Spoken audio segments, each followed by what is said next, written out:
Tennessee, Larry Scott, and Notre Dame all in the news today. Welcome into Mark Rogers TV, the voice of college football. Another call-in show tonight featuring you, featuring your calls, your comments, your questions, your banter in the live chat. It's always amusing.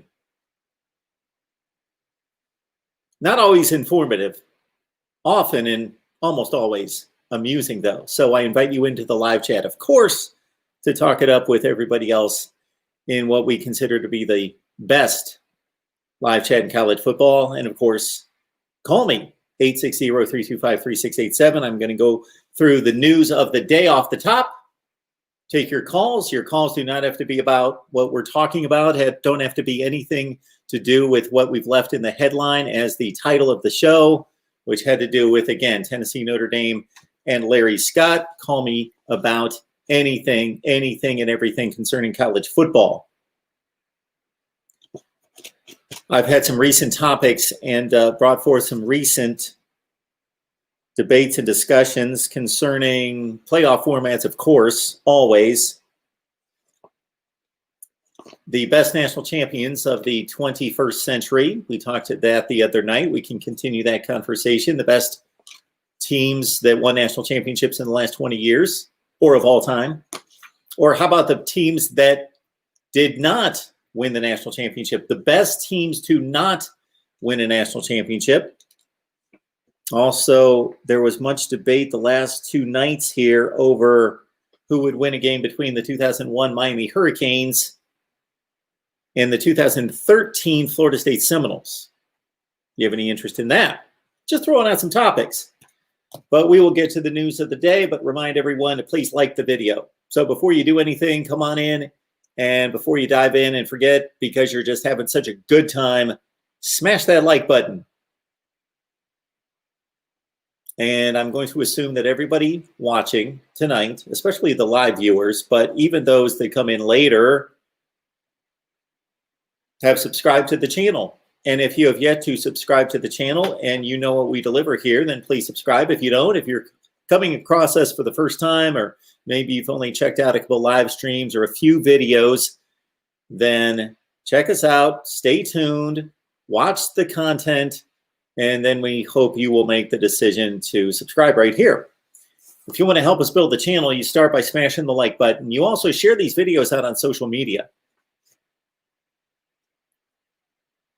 You've got Twitter accounts, you've got Facebook accounts, you're out there in social media on Instagram and elsewhere. And I'm going to bet that just about everybody that you're in contact with has no idea we're here every day talking college football. So share the videos with them. Whether those are just of your favorite team, if you're a Michigan fan, share all the Michigan videos. If you're a Nebraska fan, share all the Nebraska videos. Or if you think somebody will enjoy the call-in shows, invite them in. Share the videos, please. Got 17 on the line. Hope to get many more than that. 860-325-3687. I'll get the number up in just a second, as I would like to run through the news of the day. First and foremost, that would involve Larry Scott. Larry Scott, the Pac-12 commissioner for the last 11 years. We just posted a video that I've got to say is pretty excellent, not because of me and my insight, but we had Tony Siracusa from Last Word on College Football on, and his knowledge of the Pac-12 is rarely matched. So check out the video. It's well worth the listen if you want to understand the inner workings of college football and this type of situation, in which understand that even though it's not as fun as watching the games or talking about the games and the great players and the great games, to understand how a conference works. And we saw it most notably during this last football season with the pandemic, that these conferences and their commissioners, they rule everything. The NCAA means little, and there's not a national committee or board or connection that unites these conferences. They work autonomously. And so these conference commissioners, they are the most powerful people in college football. In the sport that we love, the most important, influential, authoritative figures in the sport are the conference commissioners. and one of them stepped down or was pushed out, was fired, basically. It didn't sound like a firing the way it was communicated and publicized, but it was a firing of Larry Scott by the Pac-12. For those of you who have only been watching maybe for the last 5 years of college football, you don't realize how good the Pac-12 has been in the past. So the Pac-12 is a bit of a laughing stock right now. I think that's completely overblown. This is what happens, and this is what we got to correct here at Mark Rogers TV, the voice of college football, is because these national narratives run wild and people believe the groupthink. Yes, the Pac-12 is down. The Pac-12 is not what it was. The Pac-12 cannot compete at the highest tier. There's not an elite program, and that's really the issue with the Pac-12 right now. On the field, there are a lot of issues off the field that affect on the field, like money, revenue. The Pac-12 network sucks. Not talking about the programming, not taking a shot at the programming, but the Pac-12 network has been a failure. I've not seen enough out of the Pac-12 network to make an evaluation of their programming, but they are failing. The network is failing, and Larry Scott is the guy holding the bag on that one. He's the most responsible. But the Pac-12 products on the field in football actually would compare to the other conferences, except there's no elite. They need one or two elites. They need the Alabama, they need the Ohio State, the Clemson, even the Oklahoma, even the LSU or the Georgia or the Penn State in the past. Not last year's Penn State, but the Penn State of the last 5 years. That program's supposed to be Oregon, USC, most notably supposed to be Washington, and it's been that. But the last time that the Pac-12 truly had an elite football program would have been the Chip Kelly Oregon Ducks. Stanford was close. USC, of course, had the talent in spurts since Pete Carroll left, but Oregon, with Chip Kelly on the sideline, has been the last elite program that was competing for national championships. They made it to 2 national championship games. They were consistently between 2009 and 2014 for those 5 or 6 years in the top 5 in the nation. Since then, no elite programs in the Pac-12. A lot of good teams. Utah, USC, Washington State under Mike Leach. Good teams. But you cannot have your best teams be top 15 to 20 teams. And even if they were ranked higher than that because of the wins and losses within the conference, they, in actuality, on the field were not better than that. When Washington State finished in the top 10, let's say, in 2018, Washington State went 11-2. They barely beat Iowa State in the Alamo Bowl. They finished in the top 10. They were not one of the top 10 teams in the nation on the field.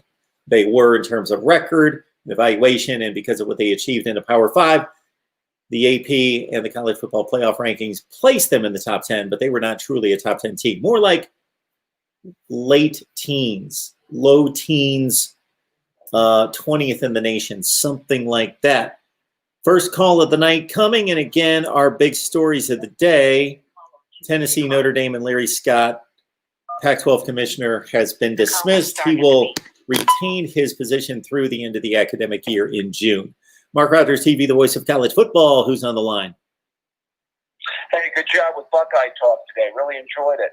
Thank you, David. Appreciate that. I had a good time as well. Those guys carry me. I just set them up. I was about to say, you're just kind of along for the ride there, aren't you, Mark? Pretty much. Hey, if I had to do more, I would.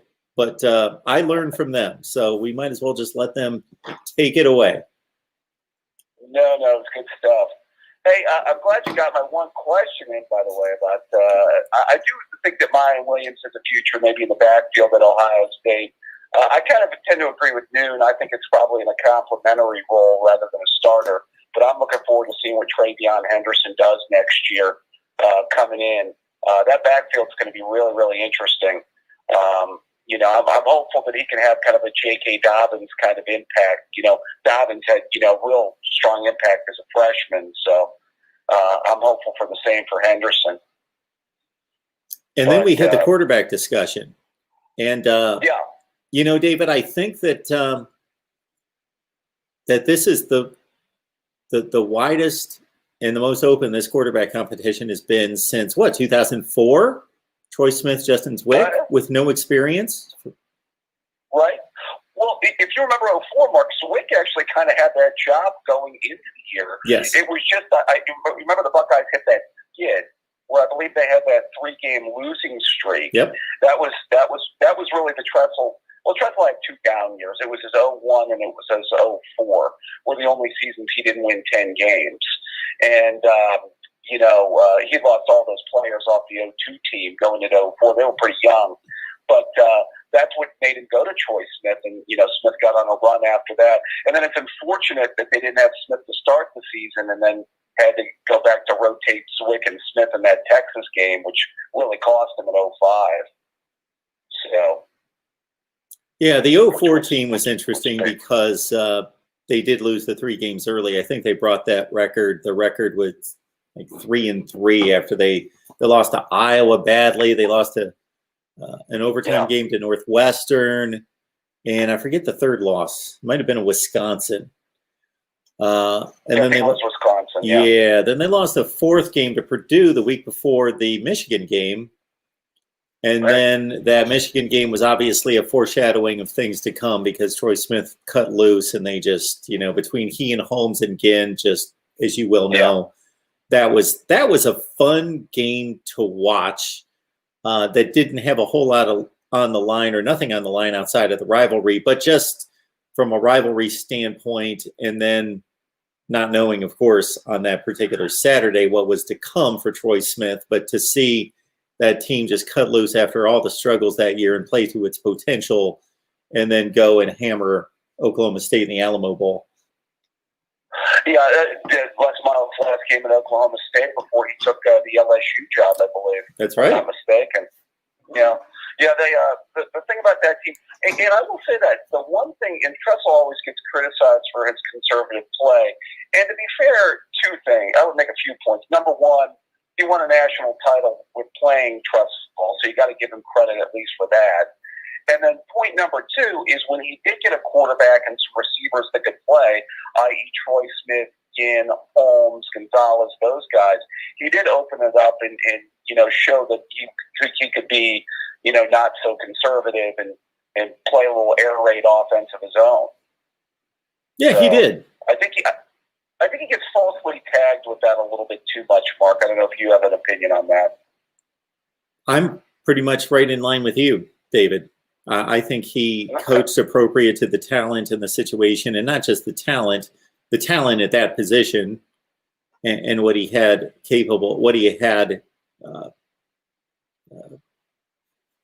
to work with. Yeah. Right. Yeah. Right. What he had at the quarterback position, obviously. Yeah. Yeah. No doubt. Hey, I wanted to touch up on kind of the national scene here a little bit, Mark. By the way, I heard the name Danny White, and I was thinking about your guy, Mark. Oh man, I knew exactly who they're talking about, of course, knowing who is the AD at UCF. But that's the person that comes to mind anytime I hear that name. Yes, automatically. Well, and I wanted to kind of talk about this, and I know we talked about this before, but I want to kind of put it in the context of Tennessee. Remember that we had mentioned before, and I know we've got the SEC base is rather rabid and boisterous about their conference, and well, they should be.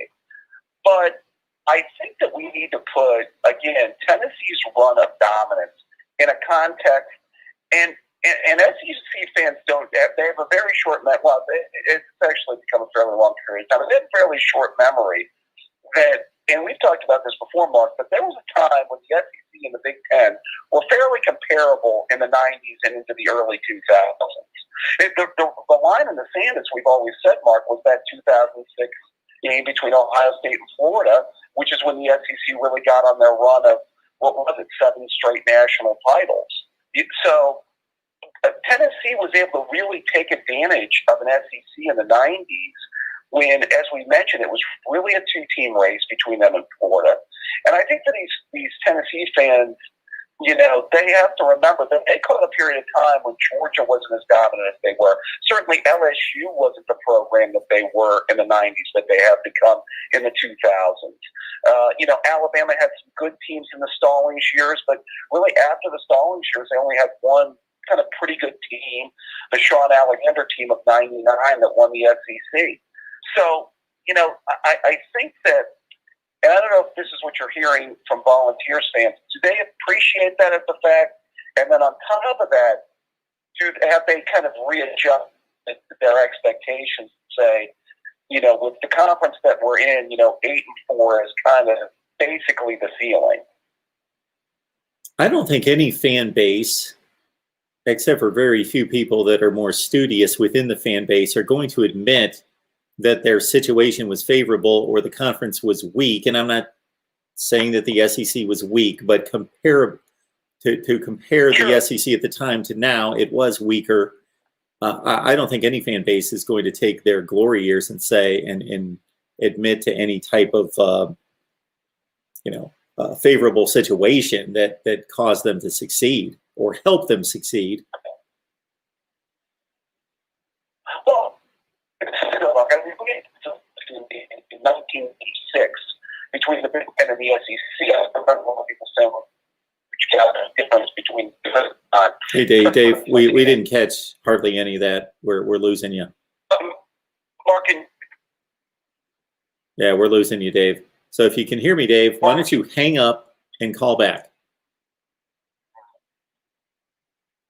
All right, Mark Rogers TV, the voice of college football. I will wait for David's call, or if anybody else wants to call in, numbers at the bottom of the screen there on the call, 860-325-3687, 860-325-3687. Start the call or two to decline.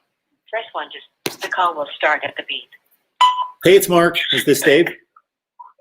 Yeah, Mark, can you hear me better now? Yeah, I got you. Go right ahead. Okay.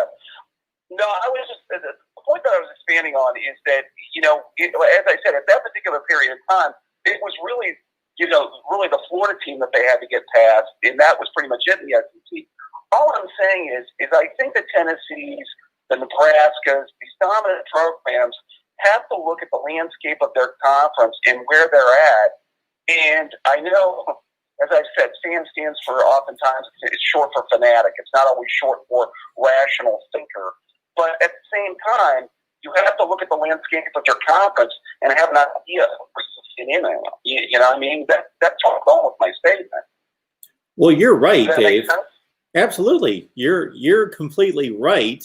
I agree with you. And it's up to me, based on what I do here, to do those things, to when I discuss the history of the game with folks like you and just produce videos and look at various years, to put all that in context. And if people want to put credibility in what I have to say, that's great. If they don't, then it's up for debate. It'll be much like looking back at Clemson and their dominance, and who knows how long it's going to run in the ACC. But as it stands right now, if we're 20 years out and we're looking back at Clemson's dominance from 2015 to whenever, it's going to have to be put, or should be put, into context that they played in a really weak ACC for, at this point, all of that time. We'll see how it plays out.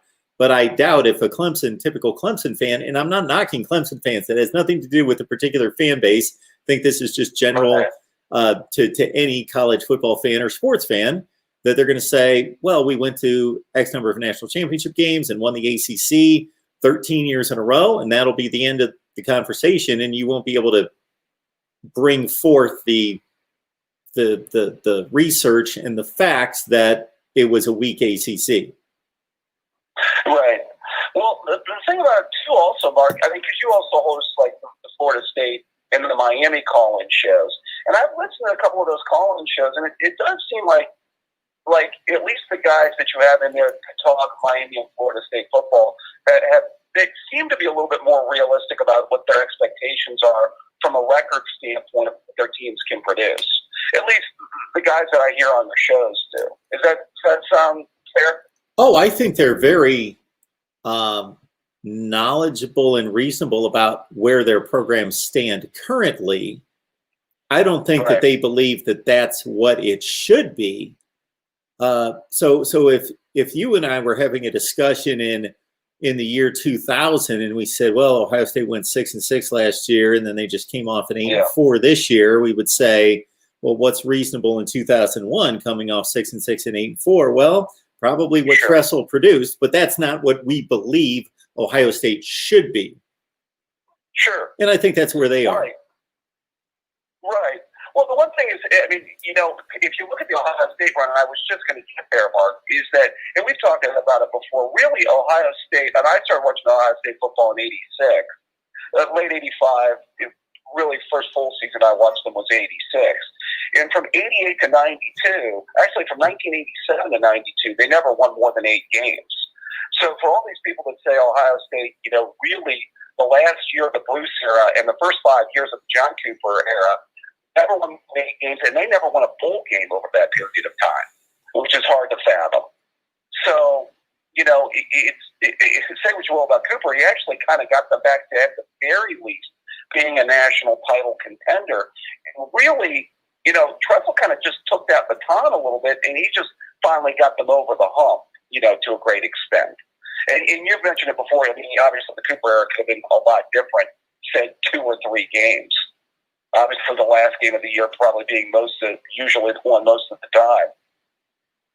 Yeah, if you take your typical Ohio State fan, I'm not talking about somebody like yourself, just somebody who watches the games, wants them to win championships, and you just ask them to give a brief summary of John Cooper's career at Ohio State, they don't look at it, back on it with much favor. Right. Yeah, the only thing that I would say, Mark, is for me, it's just unfortunate because it produced some of the greatest players I've ever seen at Ohio State. It just never, unfortunately, a lot of times produced the most ultimate result we wanted. I mean, if you think of some of the greatest players, they came in his era. Absolutely. You could say maybe the greatest offensive lineman they've ever had came in their era. One of the 2 or 3 best running backs that he ever had came in their era. 2 of the best receivers they've ever had came in that era. Some of the best defensive backs that they've ever had came in that era. So that's a pretty good run of talent, if I'm not mistaken. He won about 70% of his games. Off the top of my head, I think he was 111-43. That's a shot in the dark. That's what sticks to my brain. But anyway, he won about 70% of his games, a little over, which is not great at a place like Ohio State. It's not a debacle. It's not a disaster, but it's not great. Certainly much better than what we've seen by particular coaches at Michigan, Texas, and USC and other places, Florida State recently. But if he, and we've had this conversation, if 1, 2, 3 games results could be changed, his legacy completely flips. Right. It's totally different. Well, yeah, that's the thing, and he didn't call it Football Hall of Fame. So, and that's the one thing that I will say, and I'll tell you what, that's the thing that hurts these programs, is once you really, really miss on a coach, and a coach puts you through a bad era, that's something that sticks with the next coach. Because, to be fair, that's what hurt Cooper. Because as we talked about before, and Cooper even said it, the cupboard was not left full when he took over in 1988. It was not. It was not left with the same talent that he left Jim Tressel, or even the same talent that Tressel left Urban Meyer, or for that matter, obviously the talent that Urban Meyer left Ryan Day. So that's the tough part with these programs is you're already behind the 8 ball if you're a coach taking over a program that's not in bad shape. And on top of that, they're only going to give you 3, maybe 4 years if you're lucky to get it right and get it flipped around. So I think that's what makes it. Yeah, and watching those Ohio State teams of 87 and 88, I'm certainly not pushing back on that comment whatsoever about the lack of talent. I just find it, and unfortunately, I'm sure there's not anyone around that could give us some insight that would have been close enough to the situation as to why was there this dearth of talent, because the 86 team was one of the best teams in the country. I know they lost 3 games. They lost 2 of them very early, but they finished number 6 in the country. They won the Cotton Bowl. So if the 86 team was so good, and the 87 team underachieved, but they were really good, they had talent, then what happened in recruiting for a year or two to not, if the teams on the field were so good in 86 and potentially 87, then why did Cooper take over such a bad roster? I just don't understand it at a place like Ohio State. The 87 team, I think that team left behind the 8 ball. The Chris Carter loss to start the season did hurt them a lot. I mean, that was their most important offensive player at the time. Who took the money from the agent, Mark? I think that was a well, sure. That's not my that- point. that My point is that the roster wasn't any good, supposedly in '88 when Cooper took it over. Right. That's true. Yeah. And I know the build was fine. I think Hey, Dave, we're losing you again. We're getting some other calls in, so I'm going to let you go. Right. But I appreciate it. Hey, Mark. Take care. Yep. All right. Had a few people calling in. Please give us a call at 860-325-3687. And I'm not going to promise anything or give you any kind of timetable, but within the next several weeks, several months, we will get this call-in situation cleared up. So we've been talking with some folks that are going to help us out, and we will implement some better experiences for you on the phone and for you that are listening to the phone calls. MarkRogersTV, the voice of college football. Who's on the line? Hey, Mark. It's DeAndre. How you doing? I'm good, DeAndre. How's it going? Going good. So I heard your last conversation with the guy about when we look back at Clemson and 20 years, and we're going to talk about it being a weak ACC. Now, when Nebraska and Oklahoma ran rough shots through the Big Eight, was the Big Eight weak at that time? I know Colorado really didn't get on the border until the probably late 80s, early 90s maybe. Yep. I mean, I know Oklahoma, like I say, they play Texas every year in Nebraska. So when they were kind of a little bit more legit. But can we make that argument about a lot of programs taking advantage of when there have been weak competition? All right. So here's the deal, that when Nebraska and Oklahoma dominated the Big Eight, so we can go back. I can speak best. I can talk about the 40s, 50s, and 60s, and I know what happened and so forth, but I'm going to speak best to the 70s and beyond. So Oklahoma and Nebraska dominated the Big Eight, as you're stating, in the 70s and 80s. We'll focus on those 2 decades and into the 90s. And then Nebraska really took over in the 90s. But so Colorado they had their few really good seasons. So if you would look up Colorado football, and I cannot come up with the NFL head coach who was I think it was Ron Earhart, but I'm not positive. It was an NFL, and I got his name on the tip of my tongue, but I don't think it was Earhart. Anyway, there was a future NFL head coach at Colorado in the early 70s, and they had a decent, like, when I say decent, I mean really good, like top 10 teams, but for a brief period of time, not for like a long time. For like 3 years, they were good. But then after that, yes, from about 72 on, it's just Oklahoma, Nebraska killing everybody. And there were a couple teams that popped up, and were okay, and maybe gave them a challenge every 5 years, and went 7-4. But yeah, you're right. The Big Eight was dominated by Nebraska and Oklahoma. They flattened everybody. The one difference, though, is that you're right, but they had the other team. There was another team. It wasn't just Clemson. So it would have been like if it was 2015 and 16 with Clemson and Florida State. Let's say Clemson's the better team. They got the upper hand, but Florida State's still really good. They went to New Year's Six bowl games in 15 and 16. And let's say Florida State would have stayed at that level and stayed there with Clemson and pushed Clemson, and that would have continued. That's what the Big Eight would have been like.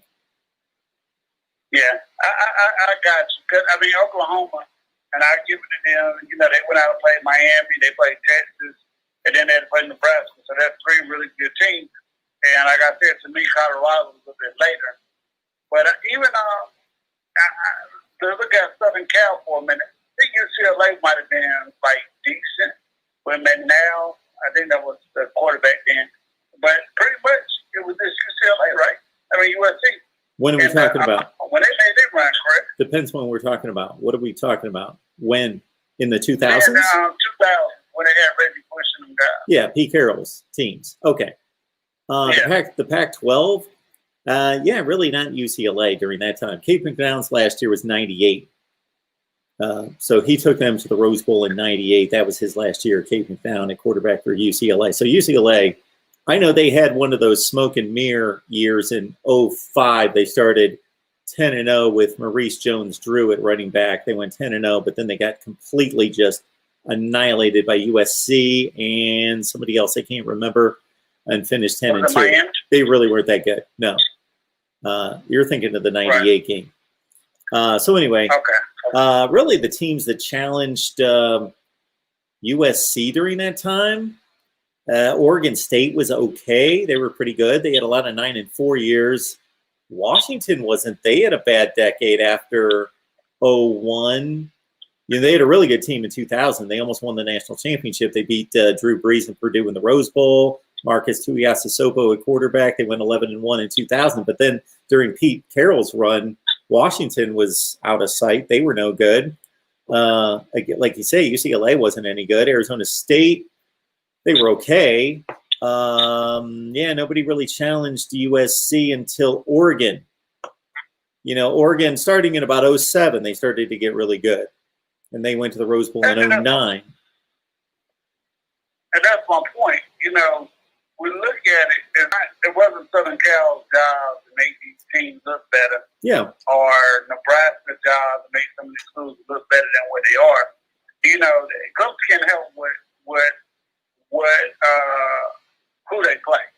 And we can't help what other schools do. To me, and the people think I'm joking when I say this, Carolina, because all the resources that they have, should have the best program in the ACC.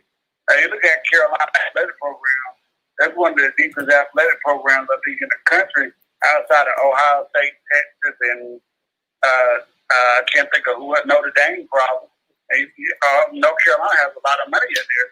So my point is that Michigan maybe has more money than North Carolina, but this should be the best ran program in all the ACC, but it isn't for whatever reason.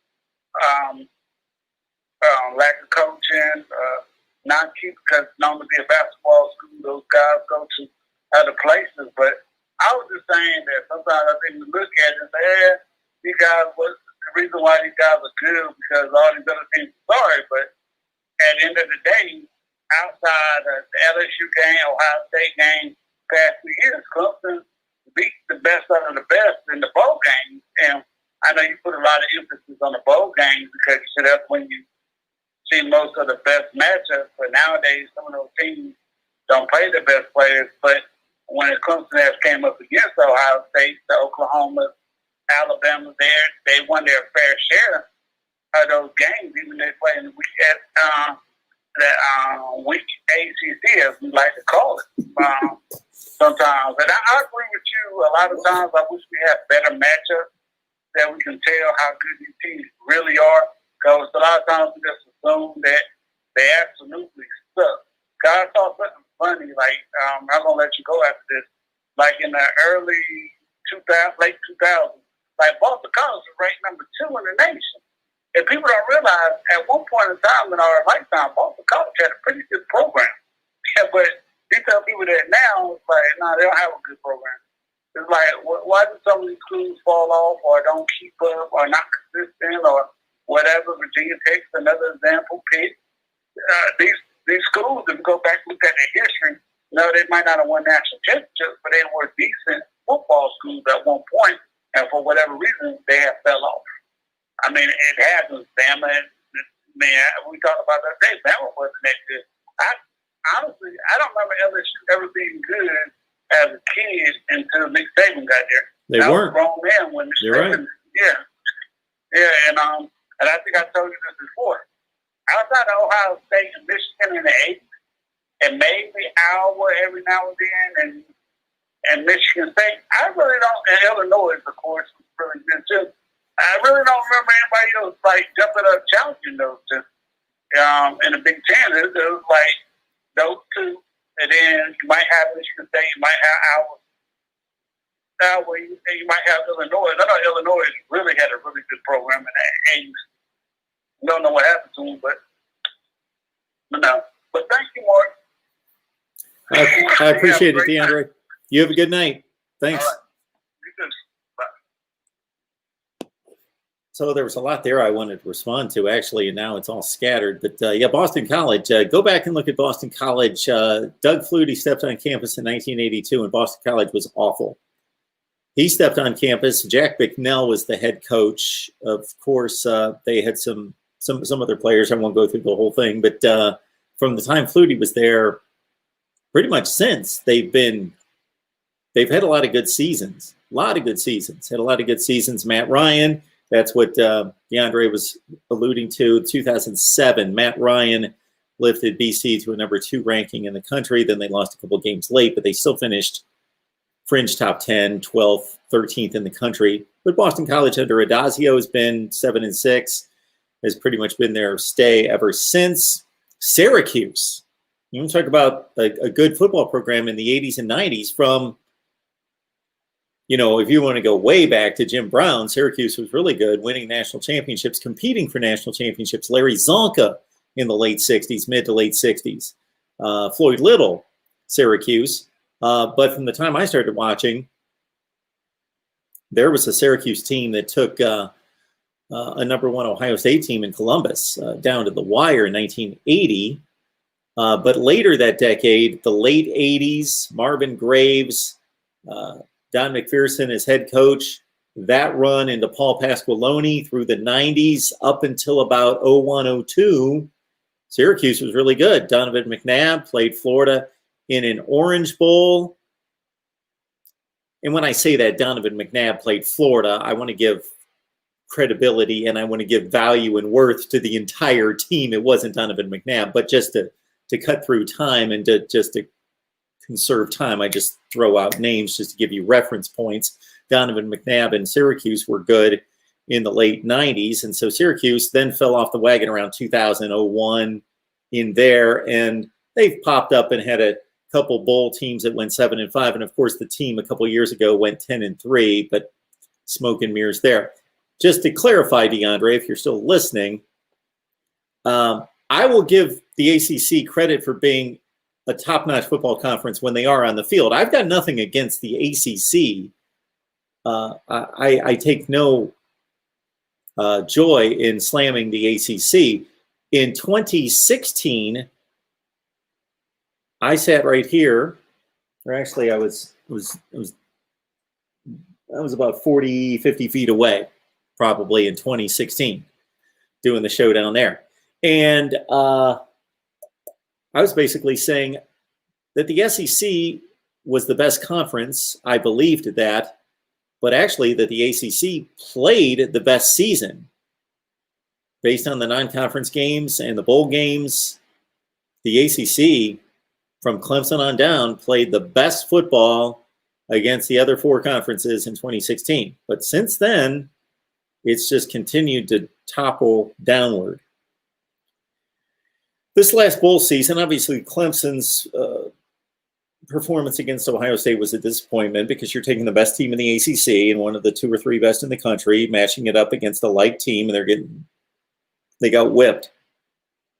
I actually thought the North Carolina performance was, I had no problem with that. I don't add that into the 0-6 narrative because North Carolina was missing its offensive weapons and Chaz Surratt on defense and put up a great game in the Orange Bowl against Texas A&M. I thought that was to the ACC and North Carolina's credit that was a 1-score game with a minute left against the top 5 or 6 team in the country. Who else lost bowl games for the ACC? Of course, Miami. That was a close game against Oklahoma State. There was no embarrassment there. They got down 21-0. They lost to Eric King. Both teams were missing star players. Quincy Roche and Jalen Phillips opted out for Miami, and Chuba Hubbard and Tylan Wallace didn't play the second half for Oklahoma State. So I think that's a trade-off, but the Eric King got hurt. Miami still almost won 37-34 game. So not a black mark against the ACC there. They competed. The other games. Who else played in the ACC? That's 3 bowl games. There were 3 more.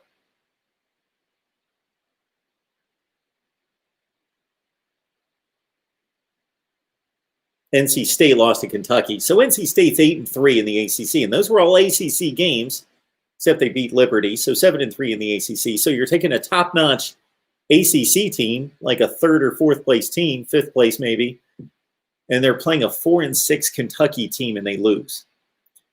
But to DeAndre's point, there were a lot of key opt-outs for North Carolina State in that game. I don't know so much for Kentucky. I know North Carolina State was missing some key players. So they lose to a pretty bad SEC team, 23-21. So there's 4. What were the other 2 bowl games for the ACC? Virginia Tech. I am losing it. Who'd they play in a bowl game? I'm missing 2 bowl games in the ACC. Clemson, Florida State didn't play. Syracuse, Boston College, Louisville. I got NC State. I got North Carolina. I got Miami. Georgia Tech didn't play. Duke didn't play. Pitt didn't play. They opted out. Virginia Tech. Virginia Tech played in a bowl game, and I'm losing it as to who they played. Wow.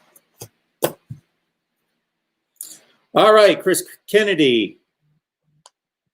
Thank you so much for the Super Chat contribution right there. We'll get to it in just a second.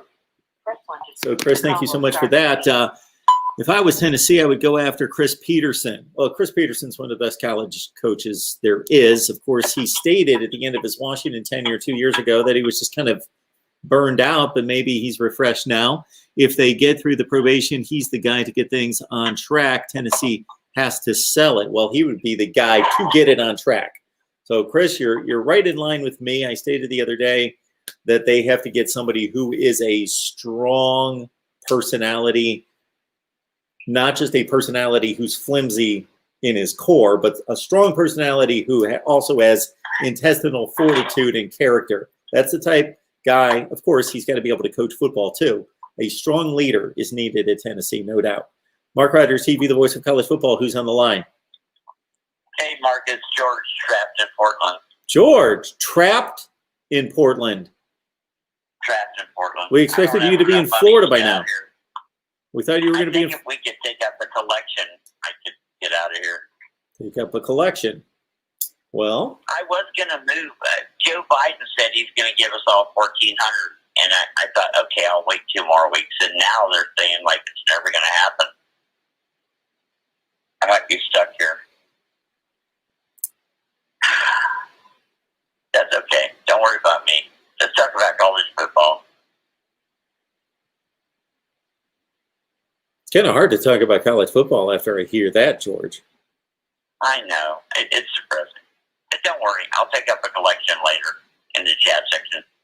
I'm thinking Alabama is going to win next year again against all the odds. Like, why not? Why not? And then Nick Saban will retire after his 19th championship. And Florida will win the next 3 after that. And then Miami will win 2. And then LSU. And then Auburn. And then LSU. And then Auburn. And then Alabama. And then Georgia. And then Florida. I didn't quite keep track of all that, but hopefully somebody in the chat got down all those national championships so we can all make a lot of money. So if you could hang on, George. I've charted it out, and there's 2 in there for Ohio State. Oh, did they get 2 in there? George, if you could take note of all that, go to Vegas or just go online, you'd be able to make a lot of money this time next year. I know I could, but last time I went, they wouldn't let me in without wearing a face mask, and I was like,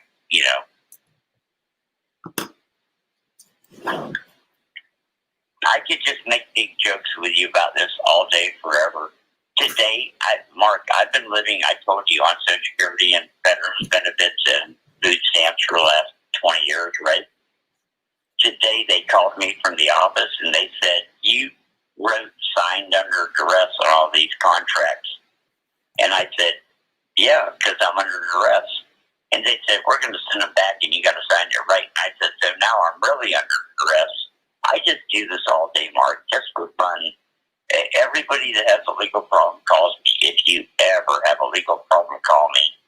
I will tell you some smart-ass shit to say to them. I get their lawyers to work. I get to work, boys. All right. My uncle was a judge. My uncle was a judge. He just sat there and talked to me all day forever. He said, George, you know what? If this ever happens to you, do that. You know? Well, that's good to know. All right. I know. Well, George, you can trade legal advice for some handouts here. You can sell your services there in the live chat.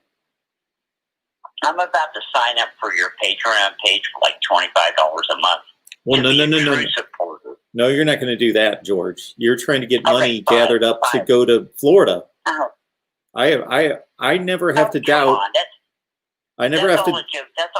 That's a one-time thing. I never have to doubt your support, George. I appreciate the one-time gift or something, but I'm talking about long-term. I'm going to sign up for your page for $25 a month or something like super subscriber and look for your one big pick of the year because you're always right. You were like 94% this year or something. 94%, boy. Leah, I'm not going to argue with you. 94% sounds about right. Yeah. It was really probably 64, but it's the same thing. All right, you got to call me. All right, George. Anything else? My kid's calling. I get three-way this. Oh, your kids. Talk to my son. I think we can do without that. I appreciate that, though. George, you go talk to your son. Hey, and go Miami, beat Alabama, and go Clemson, beat Georgia. Even though I'm an SEC fan, you know, I want to see Miami win. And I want to see Clemson win. All right. If there's a real Jesus, that's what's going to happen. Have a good night. Talk to your son. I'm testing my faith. Pass along some wisdom to him. I love you, man. We'll see you, George.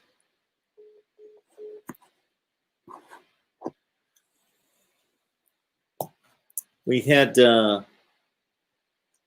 it's Bunny Royale ask about Clemson's prospects for next year. Clemson's Clemson. They're recruiting. They're knocking themselves out. They're going to have with Murphy and Brizzi. I can never say his name right. Somebody needs to, whether that's Joe Bo or somebody, a Clemson fan needs to phonetically spell his name in the comment section because anyway, Brian and Murphy, those two guys are stellar along the defensive front. Darian Kendrick's back. Justin Ross is back. They can't wait to cut loose these stud freshmen. Will Shipley at running back. Uiagalelei at quarterback. He showed what he can do against BC and Notre Dame. Clemson's fine. Bunny Royale.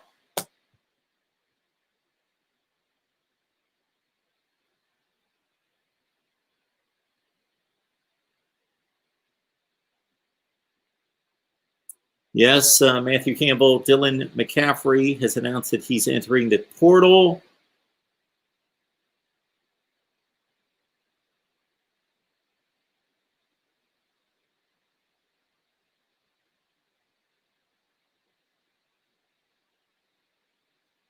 Tennessee had a bunch of defections today as well. A lot of good players. Eric Gray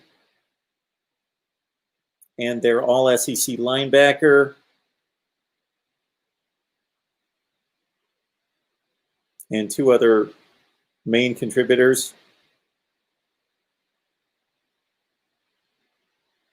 Oh, it's ridiculous. Phone.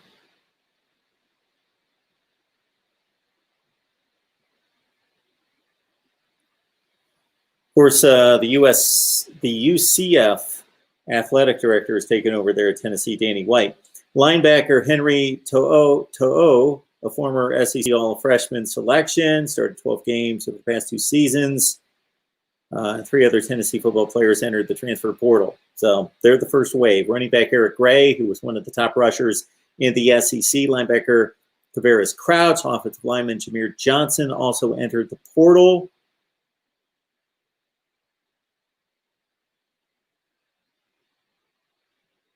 So To'o, a sophomore, again, started all 10 games this year, led the team with 76 tackles. This guy's a tremendous player. 10 tackles for loss. Former 4-star prospect from California, signed with Tennessee over Alabama, USC, Utah, and Washington. So he's gone. Crouch, the sophomore from North Carolina, started every game this past season, finished third on the team in tackles with 57. Eric Gray, a sophomore from Memphis, sixth in the SEC in rushing per game at 86 yards per game, sixth in yards from scrimmage per game, and Johnson, a redshirt senior. Okay, so Tennessee loses 4 good players, 3 excellent players, and 1 role player today. Notre Dame. You heard about Notre Dame. They've been placed on 1 year's probation. Not a huge deal. Basically going to limit recruiting visits. Former assistant coach had impermissible.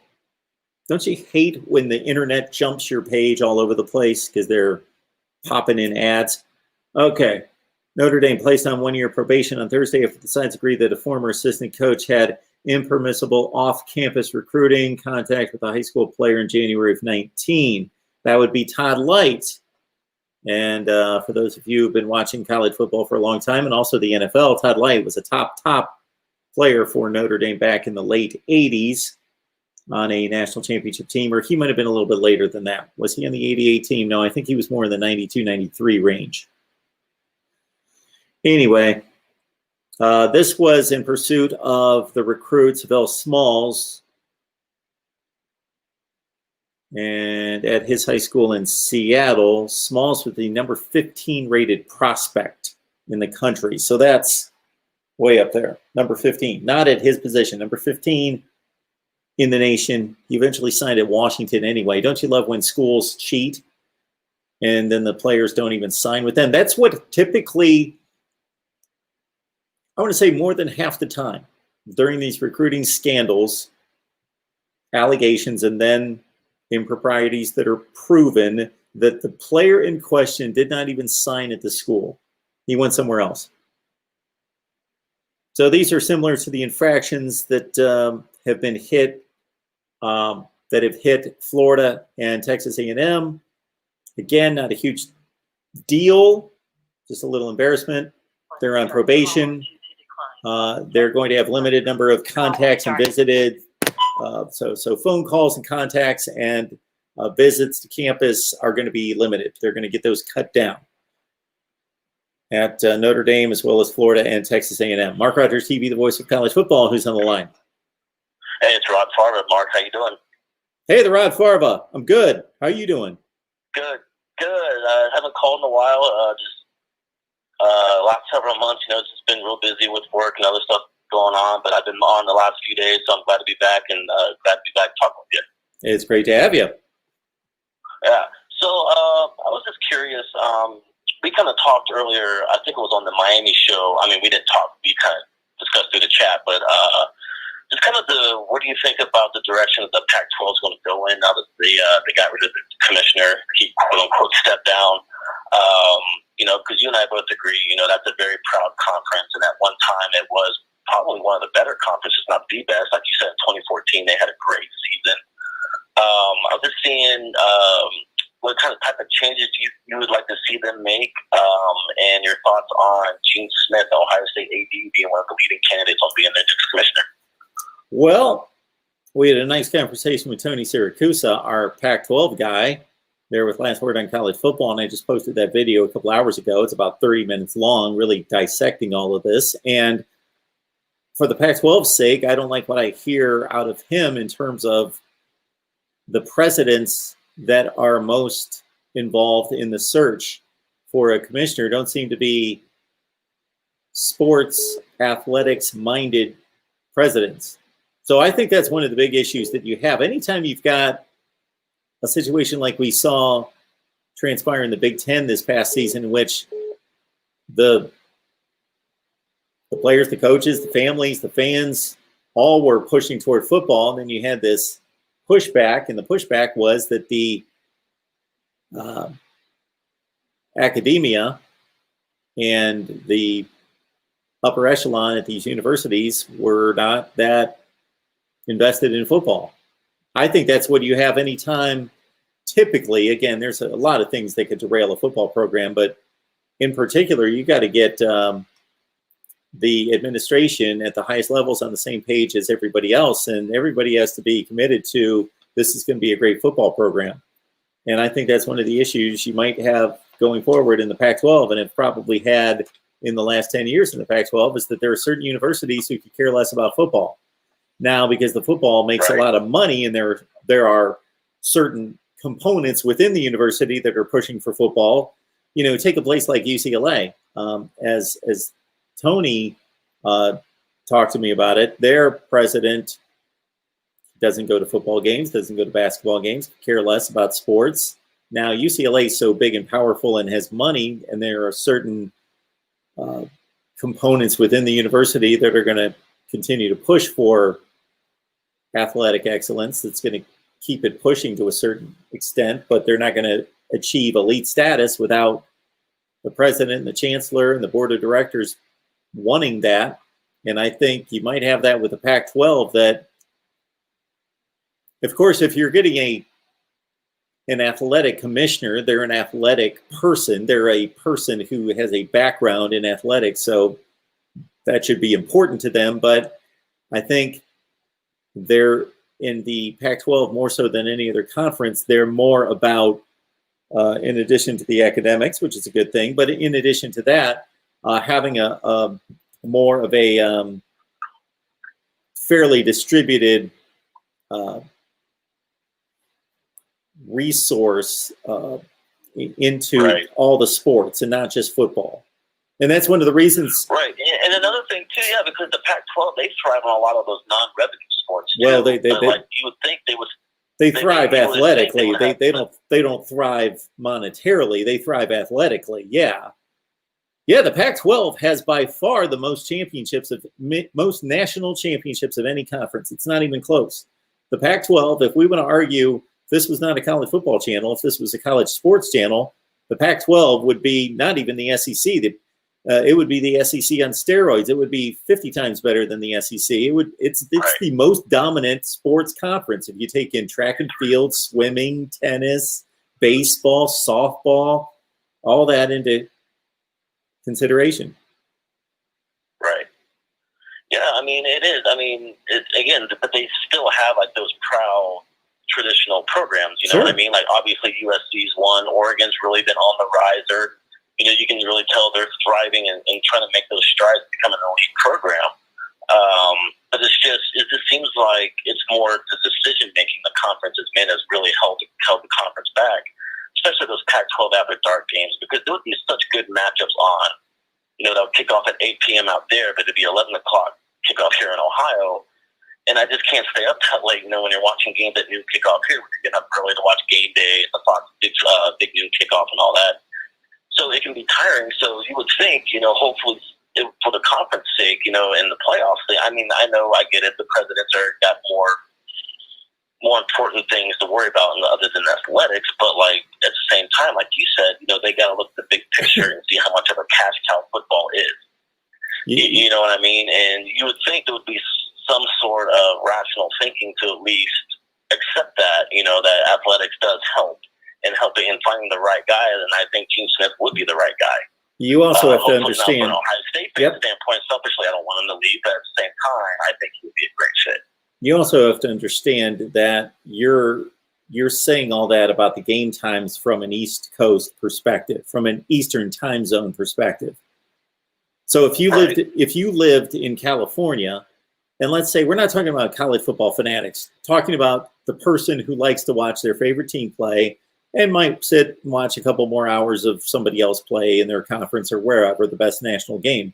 Well, if the Pac-12 is going to play, so if we're talking the ACC and the SEC and the Big Ten in particular, and also the Big 12, what are the games that are being talked about most of the time, or people get excited about their teams being played in prime time, right? Right. It's stated all the time. Oh, why is that a 3:30 game? That should be a primetime game. Well, if that's a Pac-12 game, and we're talking about the people that, we're talking about from California down into Arizona, and especially during September, everywhere it's nice out. but especially for the entire football season, it's nice out. So you got the type people that I'm talking about are generally going to be outside at the mall, at the beach, wherever, all day, and then they're going to come home and watch a football game at night. And if that game kicks off at 7:30 or 8 o'clock at night, that's perfect for the people out west. But those are the games that kick off at 10:30 or 10:45 at night here. Mm-hmm. Yeah, I mean, I experienced that myself. I lived in San Diego for 3 years, and there was a short period of time where I was actually loving the 9 p.m. kickoff or the 9 a.m. kickoff for the noon games that were back here in Ohio. But you make a really great point, too, because, college sports out west, at least where I live in Southern California, just wasn't that big. Pro sports are much bigger, and then the most fanatical college fans you would see were the transplants. There's a lot of Midwestern transplants there, a lot of East Coast transplants, and there's a lot of military. I live in San Diego, a lot of Navy and Marines there. So you saw Texas represented a lot. You saw a lot of Ohio State. You saw, surprisingly, Virginia Tech was really well represented out there. So, I mean, either way, I don't know. I just think maybe the Pac-12 should maybe consider putting some of their bigger matchups on a little earlier, so the East Coast, because there's still that East Coast bias with the media, being able to watch those games. You know what I mean? Because in the end, I mean, those are most of the people that kind of control that narrative, which is unfair. But I still think it would still kind of benefit the Pac-12 a little better if they didn't play. At least have their big marquee matchups on the 8 p.m. kickoff, because people just aren't going to watch. So you're you know what I mean? And yeah, we got it. So basically, you're dealing in reality. I'm bringing up a point that basically just states that it's an unfair situation geographically to them. It just is. It just is, because of what you just stated. You were basically stating that they shouldn't play games in prime time locally because they're bad for the rest of the nation to try to watch at 10:30 at night. But that's when everybody else in the nation wants their games to be played in prime time. So that was my first point. Secondly, I don't know that they don't play their games. I don't think that they play most of their games, their good games. So your last point was they play their better games late at night. I don't think that's the case. Well, not always. I don't think they play hardly any of them. If you go through the Pac-12 schedule, go through the last 5 years of Pac-12 games, take the best games that are played, I guarantee you that they're not played at 10:30, 11 o'clock Eastern time zone. Those are the Washington State Cal games, the Arizona State, Oregon State games. Those are the 10:30 at night games. USC is not playing Oregon at 10:30 at night, East Coast time. True. They're playing a 3:30 afternoon game, or they're playing prime time. A lot of the time, if the ESPN or ABC primetime games that involve the Pac-12 are obviously 5 o'clock kickoffs for them, and those are the USC Oregon games, and years ago Stanford Oregon, and those matchups. Right. Yeah, I mean, that's a really good point too. I guess maybe the point I'm trying to make too is just, I mean, I know that the Pac-12 really shouldn't really consider this, but I'm saying for those of us back here on the East Coast, would give us more of an opportunity to watch their conference more. I mean, I just appreciate college football. I just want to see everybody as much as I can, and I just think it would really help, control some narratives and change some narratives too. Because I know there's good teams and there's good players on the Pac-12, but they just get crapped on. There's that East Coast bias. You know what I mean? Because a lot of the Big Ten and SEC people just don't really, give the Pac-12 a lot of credit. And I just, I would like to see more Pac-12 games. But, but to your point, you're absolutely right. You made some really good points. So, well, I'm basically saying, Rod, is that what you're stating, I would agree with, but I don't think it's happening. I think it's a perception that it's happening, but we can't. Number one, we can't expect the Pac-12 to schedule games at 9 o'clock in the morning so that they can play at noon. So that happened a couple of times this past season, just because of the pandemic, and they were trying to get some decent TV spots. But we can't, on a regular basis, expect college football players to be kicking off at 9 o'clock in the morning, and getting up at 4:30 in the morning to play football. And again, we can't expect that none of their games are going to be played prime time locally, because they would be the only conference in the country that's not playing prime time games. And that's Sure. when their people are going to want to watch the games. They're just in a geographic disadvantage that they can only do as much homework as possible to try to figure out how is the best way we can counteract that. And I don't know that they haven't done that already, but it's always going to be a disadvantage for them. Right. That's a really good point. I just hope someday, the Pac-12 gets back. I think it'd be good for the sport, when programs like USC and Oregon are, in the real thick of things, just kind of broaden the whole college football landscape, and hopefully it happens sooner than later. So one last question for you, and then I'll let you go. What your thoughts on the future, as well as do you think we're going to have in the 2021 season, we're going to have like a normal schedule? Do you think we'll go back to having, non-conference games, or do you think there'll be some more adjusting? Because I was going through the non-conference schedules a little bit earlier in the show, and there's some really good matchups. Clemson and Georgia, Ohio State, Oregon, Alabama, Miami, Auburn and Penn State. There's a few other ones I'm missing, but I was just wondering what your confidence was on if those games get played, or are we going to have like a normal season? And one last thing, the ACC team you're forgetting about the bowl game was Wake Forest. Wake Forest lost to Wisconsin. Yeah. Is that the only one I missed? They went 0-6. Yes. Yeah, okay. you lost. Yeah, you lost. That's the only one you missed. That's the only one I couldn't think of for some reason. Yeah. Wake Forest went up 14-0, and then Wisconsin trampled them. Yes. So you understand that I'm just spitballing at trying to forecast what governments are going to determine about the pandemic 8 months from now. So the governments, the local governments, the national government, and then also the way the conferences are going to deal with it. So I would hope that we're going to have a 12-game college football season, and there's not going to be restriction on travel and all of that. And I would hope the next best situation would be that the conferences would foresee sometime, let's say in June, that it's not going to be cleaned up to the point to where they're going to have to be able to play a full national 12-game schedule. And so then they start to determine, okay, Penn State's not going to be able to play Auburn, so let's switch out this game for that game, and now Penn State can play Pitt, non-conference, and Auburn can play whoever, Florida State or whatever, and they get ahead of this. I want the schedule to be played as scheduled, but if it's not, they need to foresee that a couple months in advance. Not even a couple months. Man, I am living back before it was proven this past season in 2020 that they can make switches a lot sooner than that. They don't even need to months in advance. Shoot, this college football season, everyone should be scheduled in the off season, not 12 years in advance anyway. They can determine sometime in August, okay, 3-4 weeks in advance, okay, the restrictions are still, we're still battling this, the government, whatever you believe to be the truth, the governments, therefore the universities are not comfortable with certain travel, therefore we're going to have to switch things up. Right. But I don't have much confidence based on what I saw last season that that's going to happen. Yeah, I'm just hoping.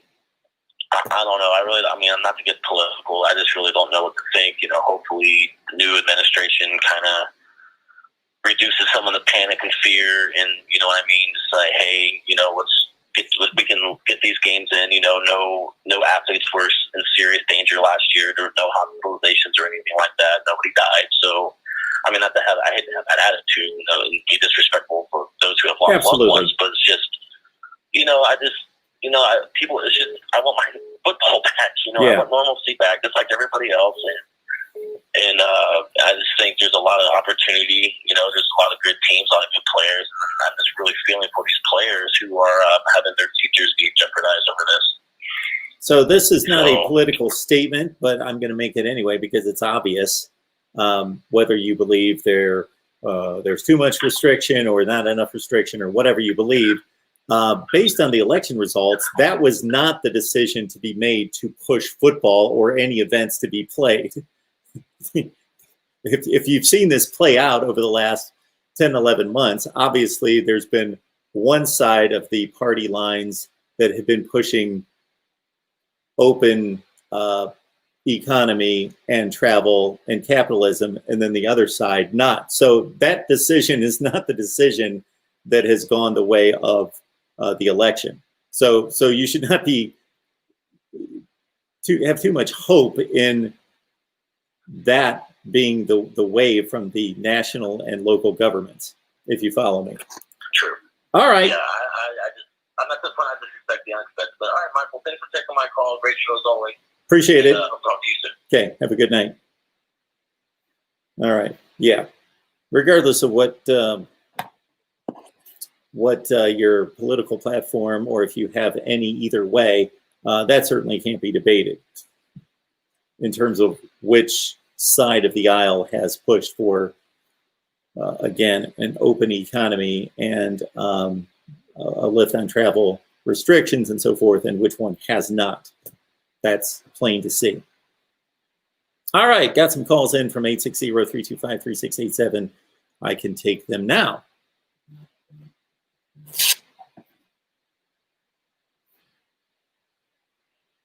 Press 1 to start the call. The call will start. Okay, hey, it's the voice of college football. Who's on the line? Hello? Hello. Yes. Who's on the line? Oh, yeah, this is Josh. Hey, Josh. How you doing? Oh, yeah, I have a Bulls thing, so I was going to go back to that. So I was going to talk, and I was going to ask you, clearly the Bulls are in a hot trouble, right? So is there a coach that you think would, like, get them out of the mess? Like, I'm going to Mark Rick, because NCAA, kind of, like, favors him. So, like, if he became the coach, I know it's, like, that's highly unlikely. But if he became the coach, maybe, like, they might avoid some of that trouble. But I don't know, like, how, like that could make an impact or not. Well, if the NCAA is a fair organization, they're going to judge the actions that have already been committed, regardless of who takes over now. But you're right. They can look at Mark Richt and his reputation and his work in the past and have confidence that things will get cleaned up. So if Mark Richt took over Tennessee tomorrow, I would be confident on the side of character, morality, values, running a tight ship in terms of ethics and regulations and doing the right things. I think Mark Richt is way past his prime in regards to wanting to deal with a mess like Tennessee. That's going to take a lot of hard work, a lot of recruiting, a lot of salesmanship, which he's good at, but I just think it's too heavy of a lift for a guy like Mark Richt that showed at Miami that he's not at the point in his career that he really wants. And he's had some health issues recently that he wants to put his nose to the grindstone and work through a situation like Tennessee. Yeah, I mean, I agree. I don't think it's like, I'm just like spitballing here. I'm like, if a coach that's good with ethics would be able to like salvage the situation for Tennessee or not. That's what I was wondering, because like, some people are in like the Vols message board are like, oh, we might as well just go for Hugh Freeze because like, there's no point in trying to save or there's no point in like worrying about NCAA because we're screwed anyway. But I mean, my opinion is that if you can get somebody who has the morals of some sort that the NCAA or the SEC would favor a lot, then maybe there's a chance of like avoiding some of like the strictest punishments like that they might come up with if you put up somebody like Hugh Freeze or somebody else ethically. But that's what I was thinking. I don't know if you got the same way I thought. Somebody in the chat came up with Chris Peterson from Washington, and it's almost a similar situation to Mark Richt in that Chris Peterson has a ton of respect and credibility in doing things the right way. He's also a great football coach, but he just left Washington saying that he was burned out. And not that any college football program's not a challenge or a lot of work if you want to win, but just seems like too much of a challenge and a grind for a guy that just said that he was burned out and had to step away. Yeah, I mean, yeah, I don't know like who they find as a coach and like still salvage the situation. That's why I think they're going to be able to get like that many big names at this moment, like Gus Malzahn or Tom Pruitt, like at this very moment, because you have so many players just transferring out, like Henry Tutu and Brian Maurer, I think also, and so the roster's going to be completely depleted by the beginning of next season. So, and there's possibility of sanctions. So. I don't know. I think they're going to have to go find like somebody like James Chadwell or somebody from a Group of Five conference, maybe, because they obviously can't go the coordinator route. So that's just what I was thinking on their end. You need a strong leader, personality, and a values guy. Yeah. I don't know if Gus Malzahn quite hits that, but he'd be an interesting hire. He's obviously done it. You can't really go wrong with Gus Malzahn. He's not going to let it run off the rails. He knows what he's doing. He's already run a top flight program and done it fairly successfully. But I would go the route of a mid 40s to 50-year-old guy that's been around a little bit, but still young enough, that's got fire and fight and is coming up the ranks. Like Jamie Chadwell at Coastal Carolina. Billy Napier at Louisiana, one of those kind of guys. Yeah, yeah, that's what I would say too. And people were mentioning, I think it's a little bit also out there, Bob Stoops to come back, but I think he's retired like for good.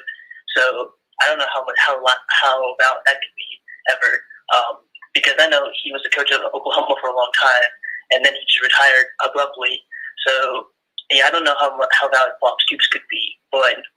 Again, I think with the roster depletion, I think it's going to be hard to find like that good of a coach, like somebody who's proven in the SEC or like even in the Power Five, because you just have so many players just leaving like that are good or that were good or supposed to be good, and so they're going to start from scratch. And like with all the recruiting, possible recruiting sanctions against them, I don't know if anybody who's proven is going to want to go to Tennessee and like start building a roster with like two hands tied behind their back.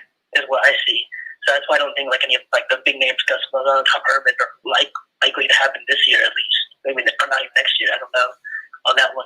Well, I don't know if we can necessarily consider Gus Malzahn a big name. I know that he's well recognized and known by everybody that talks college football. If you don't know who Gus Malzahn is, then you're not a college football fan. So you're right in saying that he's well known. But in terms of if you fail at a program like Auburn, which I consider a top 15 program, then you're typically not going. And when I say he failed, in my estimation, he didn't meet expectation. Failure is a tough word, a harsh word, and a bit strong. He was decent at Auburn, but he lost 4 to 5 games every year he was there after his first season in 2013. So he lost at least 4 games every year. So I don't think he met expectations at Auburn. So his next job is not going to be at the Auburn level. So for him to get an SEC job, albeit in a mess, but it's still a top SEC job. It's not South Carolina, it's not Vandy, it's not even Ole Miss or Mississippi State. It's Tennessee. He's got a lot of resources, got a huge fan base, got facilities, he's got everything. He just has to fight his way through a difficult situation. I think Gus Malzahn, if he wants to continue to coach, he should be happy to go to Tennessee. Yeah, that's what I feel also, but I don't know. The whole Kevin Steele thing, obviously, that's also there. So I don't know. Gus Malzahn, I think, would be the best person to come there. If not Hugh Freeze, obviously Hugh Freeze is not going to happen because of all the violations. But again, there's a Kevin Steele, and then there's also all the violations. My last question before I go on the line would be this. What do you think the future of Jeremy Pruitt is? Is he going to become a coordinator, or is he going to have to take some time off because of everything that's going on? Come back in like 2 seasons or 3 seasons? Because, I mean, it's not like he was all bad. I'll give him credit where credit's due. The defense was somewhat decent in certain games. It's not like he was all bad, but obviously with like all these violations hanging over his head, I don't know if he'll be able to get like a coordinator job like at this moment, or even a head coaching job in like some school. I don't know either. So I was just wondering what his future would be at this for this season coming up. Yeah, Jeremy Pruitt got fired because of losing and the violations, not either or. If he would have been an 11-1 coach, they would have fought to the death to keep him and fight through this NCAA situation with him, and he probably would have maintained his job. On the other hand, had he finished 3-7 like he did this last year and his program was squeaky clean, he would have gotten another year to coach. But he had both. He was losing, plus he got in trouble with the NCAA. All right, so Jeremy Pruitt, yeah, I don't see him getting a head coaching job next because he's too closely connected to his misdeeds and allowing what he allowed, or we don't know if he allowed it or he instructed it. Regardless, he was responsible for it, and he's not going to get a head coaching job. I cannot see how anybody in the world would touch him. But of course, Hugh Freeze got a job. How many years after? Let's see. His last year at Ole Miss would have been what, 2016? So 2 seasons probably, I think. So I think it's a similar situation. Although Hugh Freeze was successful, Jeremy Pruitt not successful on the field. So I think if a coaching staff, see, he's going to have to go to a place that has a very strong head coach who's got a lot of equity at the university, who's trusted, who's credible, who could basically is that sold on Jeremy Pruitt as a football coach, as a coordinator, to go to the AD and say, hey, I've been here for 8 years. Nothing's ever happened wrong. We win. I need this guy to coach my defense. I'll keep him in check.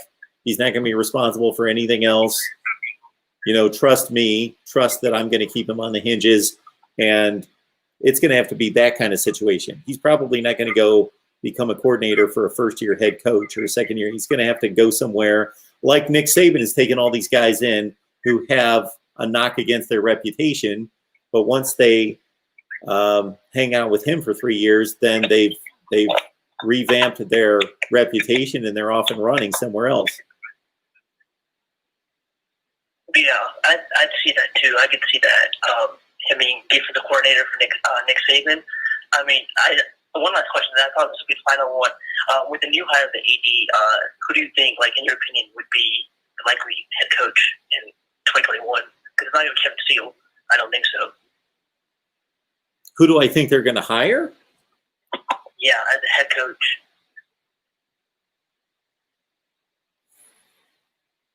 I just told you who I would hire or who I would go after, the type of coach I would go after. I don't know if they're thinking the same thing. I would think so. I would think that they would be going after Billy Napier, Jamie Chadwell, that type of guy. Yeah, because I don't know. People think that because he was at AD was at UCF that there's possibly a Lane. I don't think Lane's going to leave Ole Miss, so I don't see a Lane come there. But yeah, it'll be interesting. Definitely in Knoxville for sure for like the next couple of seasons, like it always has been. So yeah, thanks for taking this call. It was nice speaking. Absolutely. Hey, thanks for the call. Have a good night. You too.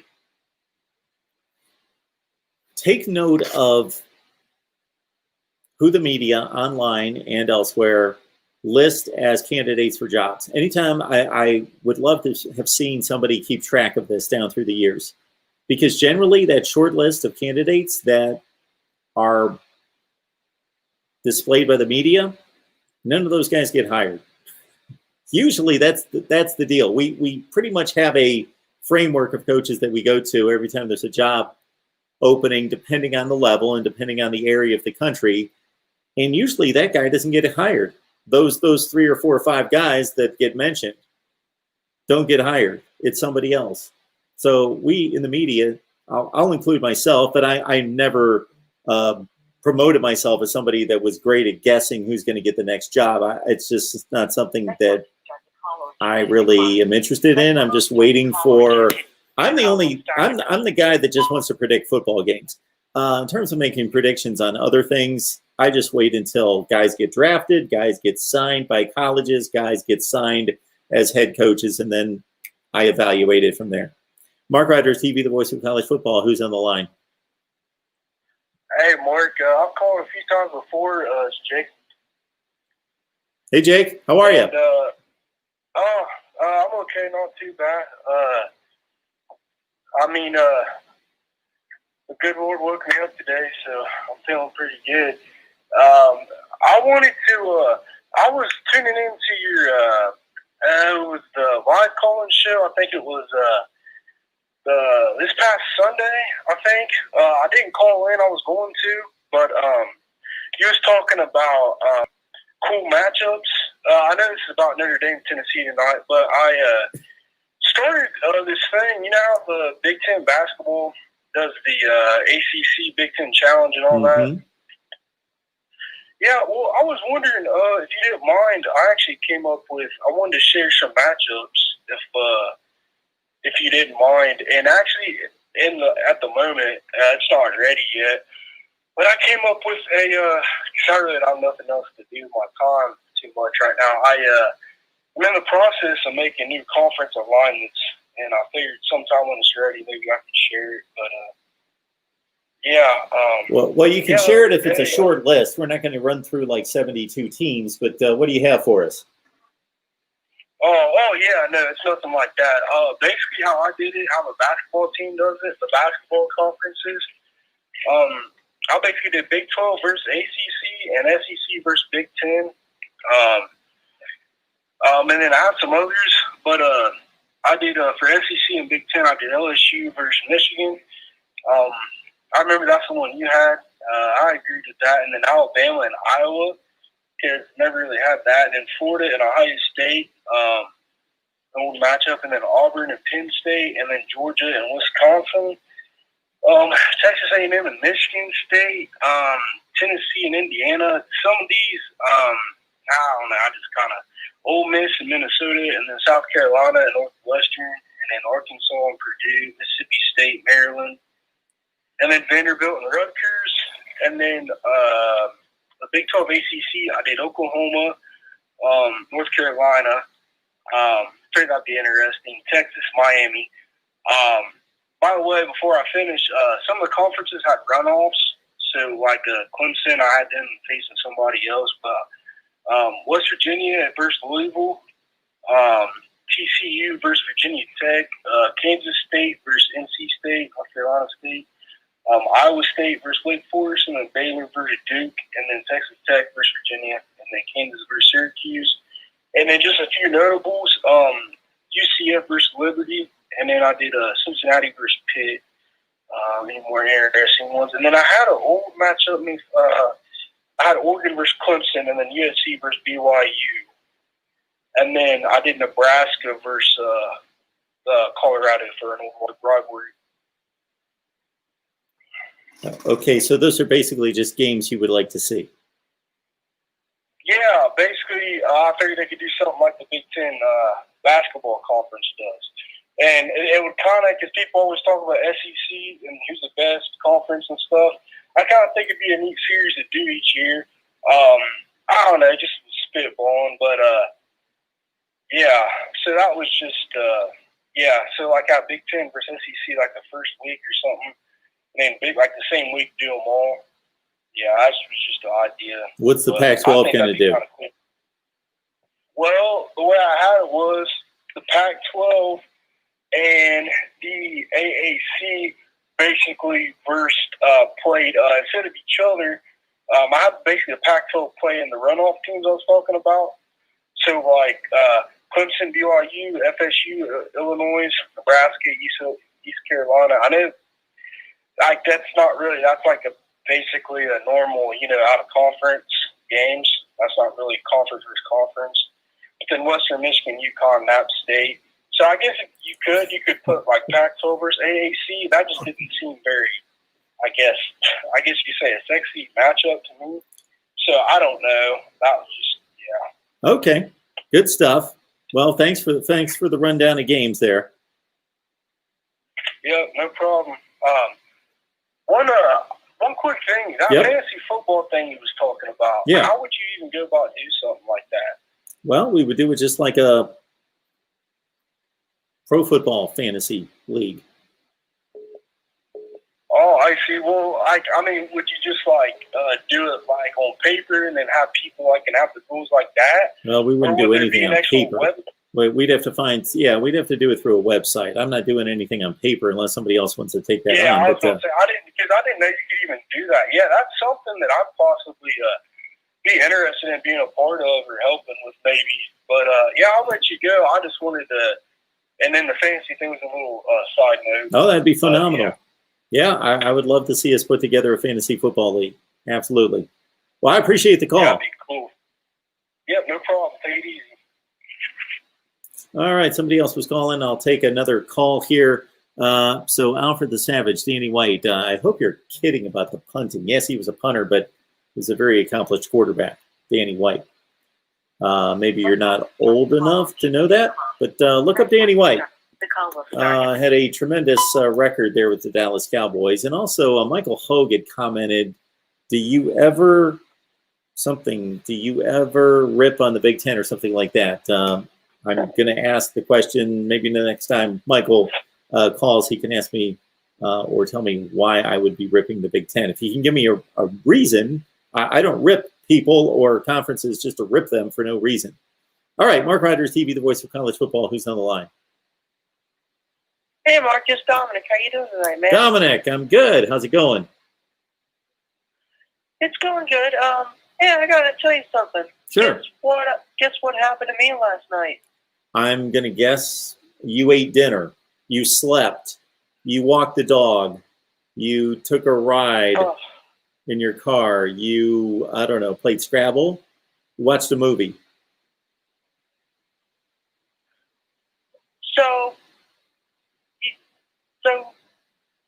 You talk with Pete about Clemson football, right? We talk about football in general, but yeah, sometimes we talk about Clemson. Well, he was doing a call-in show last night, and I called in for the first time. Oh, okay. I got you. Great. How'd that go? It went pretty well, and Pete is doing well. Good. Anyway, I wanted to get to some Notre Dame college football. So, okay. So yeah, I heard that there was something going on with Notre Dame. I think I got the news, but I'm not sure what it was. Were there any updates on Notre Dame? Oh, Notre Dame, they've been placed on probation, but it's nothing serious. They have reduced, the NCAA has reduced their ability to contact the athletes to a certain extent. The recruits and the on-campus visits have been reduced. Oh, okay, so that was the news. Yeah, I was kind of nervous about what was going to happen, but good thing it was like nothing serious. No, nothing serious. The same thing's happening basically at Florida and Texas A&M as well. That's true. All righty, Mark. Well, I'm going to get on the line with Uncle Lou here a little awesome. bit. He's on a college show, so I'm going to get on the line with him. All right, Dominic. I appreciate it. You have a good one. You too, Mark. Bye-bye. All right. And with that, I think we'll sign off. There we go. I don't know that we can top that that call. So appreciate everybody being here. And let's see, we're headed into a Friday. Check out the recent live streams on Miami and Ohio State. And we will see you soon right here, Mark Rogers TV, the voice of college football, pumping out content constantly. So if you love college football, of course, this is your destination. See you soon.